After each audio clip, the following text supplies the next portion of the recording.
누가복음 19장 8절부터 9절까지의 말씀. 아멘. 이 시간은 용어 정리 50번째 강의가 되겠습니다. 회심이라고 하는 제목으로 하나님 말씀 증거하도록 하겠습니다. 회심. 최근 들어서 한국교회 안에서 이 회심이라고 하는 용어를 자주 듣게 됩니다. 나는 이러이러한 사건을 통해서 회심하게 됐습니다. 제가 신앙생활하면서 비로소 회심을 경험하게 됐습니다. 우리는 주변에서 회심이라는 단어를 사용하는 사람들을 예전보다 좀 더 많이 보게 됩니다. 이런 신학적인 용어를 사용하게 되는 건 좋은 현상입니다. 그런데 신학적인 용어를 정확하게 개념을 알지 못하고 잘못 사용하면 안 하니만 못합니다. 항상 우리는 개념을 정확하게 알고 정확하게 적용하는 훈련이 필요합니다. 종교개혁은요, 사실은 용어에 대한 개혁에서 시작이 됐습니다. 로마 가톨릭의 타락을 개혁자들은 무엇이라고 봤냐 하면 용어의 오용에서 나온 것이라고 봤습니다. 그래서 잘못 오용되어진 용어들을 다시 개념을 정리해주고, 그리고 신자들이 그 개념을 정확하게 알게 되면서 그들이 개혁되어지고 그들의 경건이 회복됐습니다. 이것을 소위 신학의 개혁이라고 얘기합니다. 우리는 신학하게 되면 신학을 어떤 엄청난 신학적 구조만을, 조직 신학의 구조를 주로 떠올리는 경향이 있는데, 신학을 얘기할 때 신학의 가장 중요한 기초는 뭐냐면 신학에 사용되어지는 용어의 개념입니다. 그래서 종교개혁자들이, 종교개혁뿐만 아니라 그 후손들은요, 끊임없이 칭의, 성화, 양자, 그리고 구원, 이런 용어들을 다 정리를 하고 그 용어의 개념을 정리하는 가운데에 개혁이 일어났습니다. 여러분들이 알고 계신 것처럼 종교개혁이 일어나게 되는데 아주 중요한 용어 개혁은 사실은 칭의라는 용어의 개혁이었습니다. 칭의라는 이 용어의 재발견을 통해서 종교개혁이 일어났습니다. 그래서 우리가 용어를 정확하게 사용하는 것은 굉장히 중요한 문제죠. 그래서 가톨릭의 문제를 루터는 도덕성의 문제라고 진단하지 않고 신학의 문제라고 봤습니다. 여기엔 예외가 없습니다. 용어를 사용하더라도 의미를 바로 알고 정확하고 신중하게 사용해야 교회가 개혁됩니다. 그래서 종교개혁은 가톨릭에 의해 오용됐던 용어를 다시 성경적으로 되찾아온 역사라고 한다면, 그 이후에도 부흥도 또한 그런 것들이었습니다. 오용되었던 용어들을 다시 되찾아오는 것, 이걸 우리는 뭐라고 얘기하냐면 재발견이라고 얘기합니다. 이걸 재발견함으로써 교회가 다시 개혁되어지고 부흥이 일어나곤 했습니다. 무엇보다 오늘날 그릇된 회심과는 신자들의 도덕적 방종과 교회 타락의 원흉이 되고 있습니다. 지금 한국교회에서 일어나고 있는 이 죄악의 문제는 다 용어가 왜곡되어졌고 용어를 잘못 이해함으로 말미암아 나타난 현상입니다. 그렇기 때문에 여러분, 18세기 영적 대각성 운동도 칭의론의 재발견을 통해서 영적 대각성이 일어났습니다. 실제로 우리나라에서도 평양대부흥도 주로 칭의론 설교를 통해서 부흥이 일어났습니다. 그러니까 소위 용어에 대한 올바른 이해를 통해서 개혁이 일어났다는 것이죠. 근데 이제 이 회심관도 그렇습니다. 잘못된 회심관 때문에 한국교회 안에 어떤 현상이 나타나냐면 구원의 확신에 대한 오류가 발생하기 시작합니다. 그리고 여기서 도덕적 방종이 발생합니다. 이 문제는 어제 오늘의 문제가 아니었습니다. 종교개혁 시대 때도, 청교도 시대 때도 이 회심이라고 하는 용어에 대한 이 오류가 도덕적 방종과 그리고 신앙적인 오류로 그대로 나타났습니다. 때문에 개혁자들이나 청교도들은 이 문제를 정확하게 가르치기 위해서 무진장애를 썼습니다. 그때도 그렇고 지금도 그렇고요. 이 회심이라고 하는 단어를 항상 잘못 알고 있는 사람들이 이게 만연되어져 있었어요. 그러면 성경이 가르치는 회심이란 무엇일까요? 이 회심이라고 하는 단어를 한자로는 이렇게 번역을 했죠. 이 돌이킬 회자에다가 마음 심자를 썼습니다. 그러니까 무슨 얘기죠? 마음을 돌이키는 겁니다. 그러니까 행동을 바꾸는 게 아니라 마음을 돌이키는 겁니다. 마음이 세상에 향해 있다가 그 마음을 하나님께로 향하게 된 겁니다. 이 마음의 방향이 달라지니까 자동적으로 행동이 달라지는 거죠. 마음이 달라지고 행동이 바뀌는 것. 그래서 이걸 영어로 뭐라고 번역을 했냐면 컨버전이라고 번역을 했습니다. 컨버전은 이게 우리가 한국말로 번역을 하면 뭐라 합니까? 변환. 그렇지 않으면은 전환. 이렇게 번역할 수 있는 단어잖아요. 조직신학에서 회심은 중생 뒤에 따라서 일어나는 것을 회심이라고 했습니다. 그래서 중생이 일어나면 어떤 현상이 나타나요? 마음이 달라지잖아요. 중생을 통해서 마음이 달라지면 당연히 행동이 달라지는 거죠. 그래서 이 조직신화에서는 회심하게 되면 항상 두 가지 용어를 같이 떠올리도록 합니다. 뭐냐면 회개와 신앙입니다. 회심과 회개는 다른 겁니다. 회심의 구성 요소는 회개와 신앙입니다. 존 머레이 교수는 이렇게 얘기합니다. 구원적 신앙은 회개와 결합되어 있고 회개는 신앙과 결합되어 있다라고 얘기합니다. 회심을 했다고 하지만 잘 보세요. 회심을 했다고 하는 어떤 사람이 회심을 했다고 합니다. 근데 회개가 없다면 그건 참된 회심이 아니죠. 또 어떤 사람은 회개가 있다고 해요. 회개가 있는데 그 회개가 신앙에 의해서 나온 것이 아닌 거예요. 의무감이나 그렇지 않으면 교회적 분위기, 그렇지 않으면 자기 가치관의 동의에 의해서 나온 거라고 한다면 그것조차도 회심이라고 규정하지 않는 거죠. 그러니까 우리가 예를 들어서 행위가 바뀌었다. 내가 옛적 삶을 청산했다. 근데 청산했는데 사실은 그것이 믿음에서 나온 것이 아니라 교육에서 나올 수도 있다는 것이죠. 오늘날 교회 안에서 소위 회심했다고 주장하는 사람들 가운데 상당수가 회개나 신앙 가운데 하나가 결여되어져 있는 사람들이 많습니다. 이것이 교회가 도덕적으로 타락하게 된 핵심입니다. 결코 잊지 말아야 할 점은 회심이 중생에 뒤따라 일어나는 것이라는 사실입니다.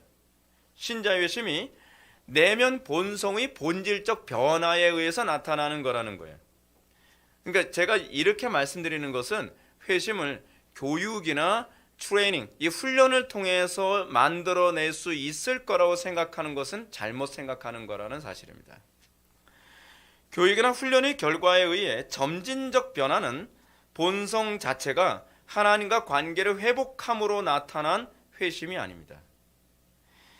이건 근본적으로 그 변화가 다릅니다. 물론 겉으로 보여주는 양태는 우리는 이렇게 생각합니다. 야, 저 사람 교회 나오면서 예전에 그렇게 방탕하던 사람 다 청산했대.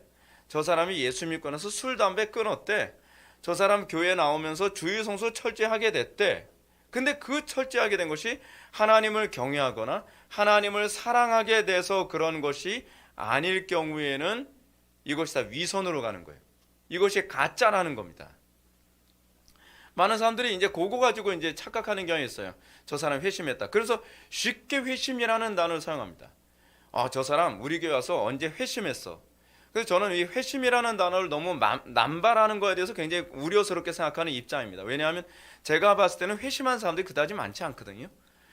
근데 행동이 조금 바뀌고 종교적으로 조금 열심을 내면 자꾸 회심했다라는 단어를 너무 쉽게 사용합니다.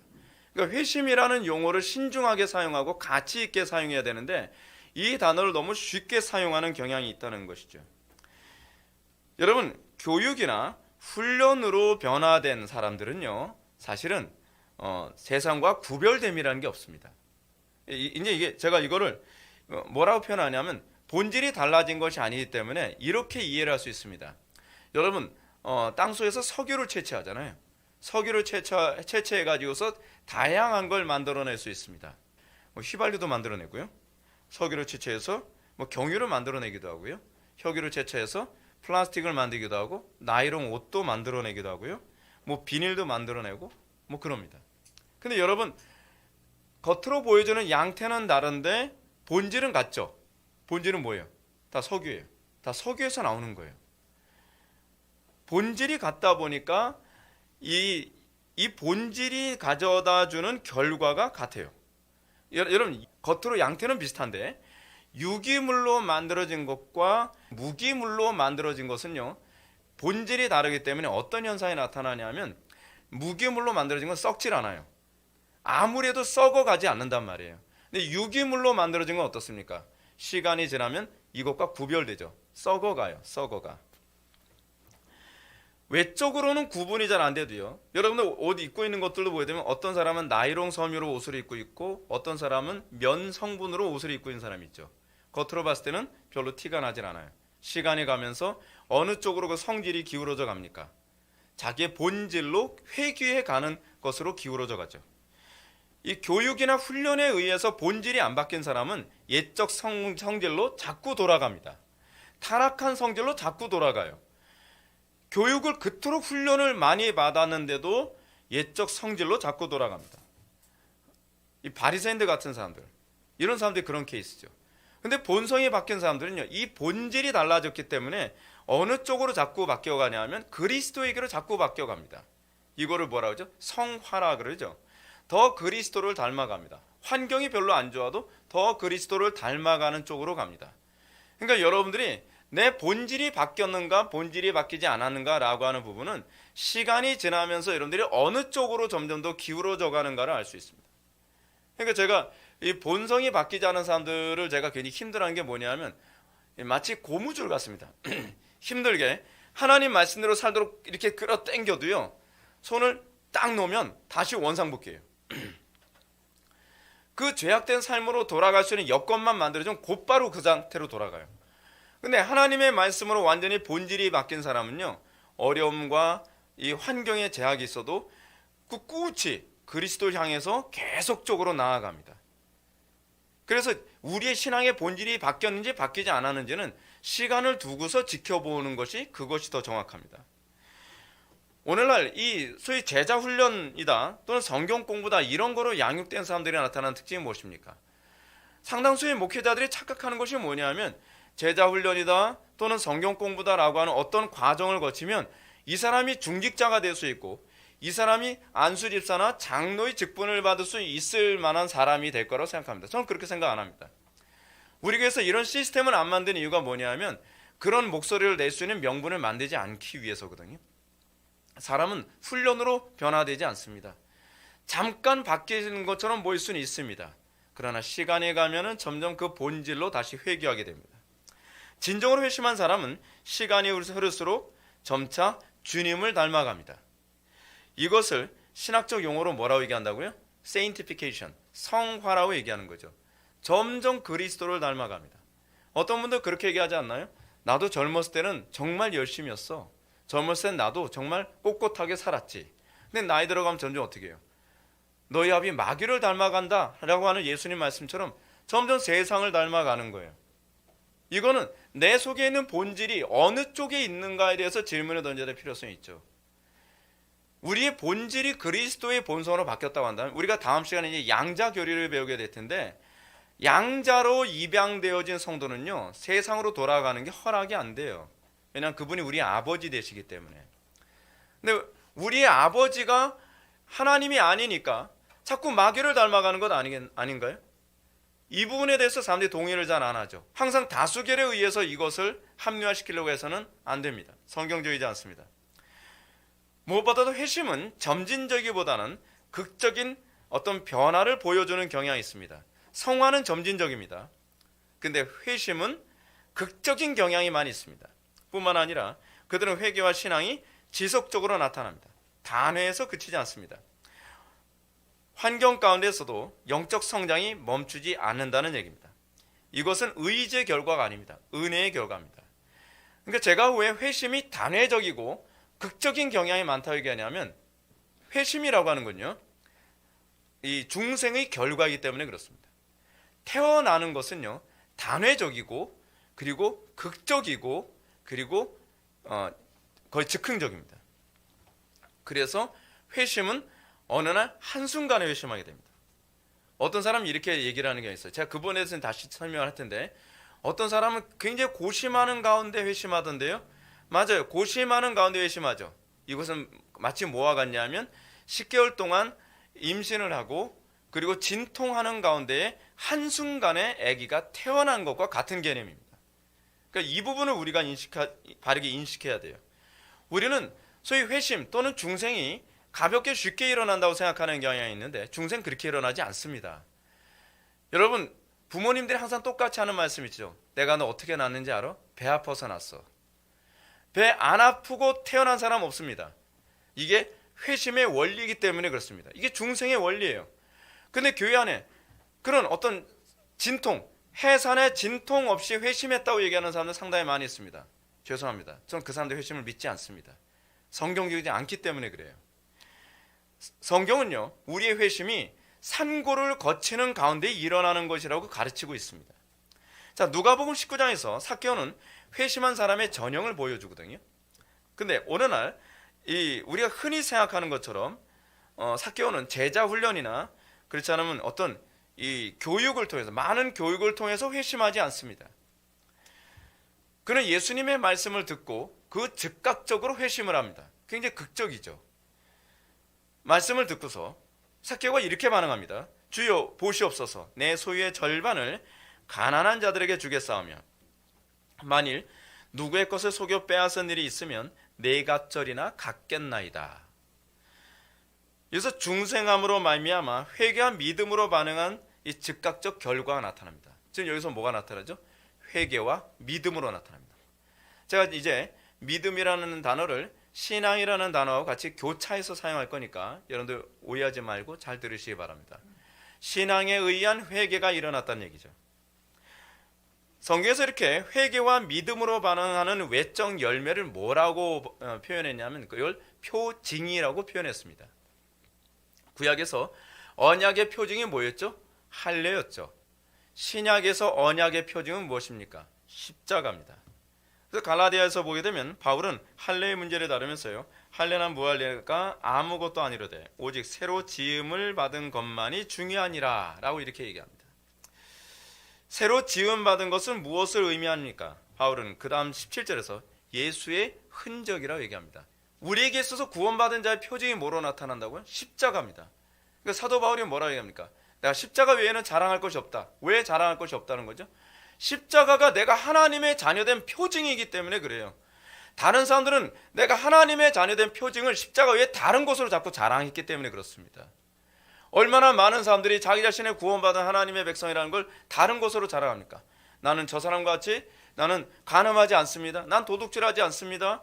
나는 어떻습니다로 자랑하면서 자기 자신의 구원의 확신을 자꾸 자랑하려 들었던 거예요. 근데 사도 바울이 그렇게 얘기하는 거예요. 나는 그거로 자랑하지 않겠다. 내가 자랑할 것은 십자가밖에 없다. 나에게 표징이란 십자가밖에 없다는 표현입니다. 여러분들 그리스도를 위해서 내가 십자가 지는 거 없다고 얘기한다면 여러분들은 도대체 무엇으로 표징을 삼겠습니까? 성경엔 없다예요. 우리가 표징으로 삼아야 될 가장 명확한 표징은 십자가라고 사도 바울이 얘기하고 있는 것입니다. 그 사도 바울이 뭐라고 표현해요? 예수의 흔적이라고 얘기합니다. 예수의 흔적. 그 예수의 흔적이 뭡니까? 십자가의 흔적이죠. 아버지의 영광에서 진리로 인해서 고난받는 그 흔적. 날마다 회개와 신앙으로 열매 맺는 삶. 바로 회개와 신앙으로 반응한 자신의 열매가 바로 중생된 표지라고 자랑스럽게 얘기하고 있습니다. 다른 걸 다 배설물처럼 여긴다고 얘기하는 거예요. 똥처럼 여긴다는 겁니다. 이것은 교육과 훈련으로 만들어낼 수 있는 것이 아닙니다. 오늘날 교육과 훈련으로 나름대로 신앙을 만들어냈다고 생각했다는 사람들이 얼마나 헛짓거리하고 돌아다니고 있습니까? 가짜라는 거예요. 열매는 그리스도에 의해서 만들어지는 것이지 훈련으로 만들어지는 게 아닙니다. 오늘날 무슨 영성훈련이다 뭐다 그런 성경적이지도 않은 발언을 함부로 하는 사람들이 상당히 많은데 신앙은 훈련이 아닙니다. 영성은 훈련이 아니에요. 은혜지. 여러분 예수님의 십자가 사건 한번 좀 떠올려 볼까요? 예수님께서 십자가에 못 박혔을 때 그분 곁에는 두 사람의 죄인도 좌우에 매달려 있었습니다. 두 명의 죄인 가운데 한 명은 회심했고 한 명은 회심하지 않았습니다.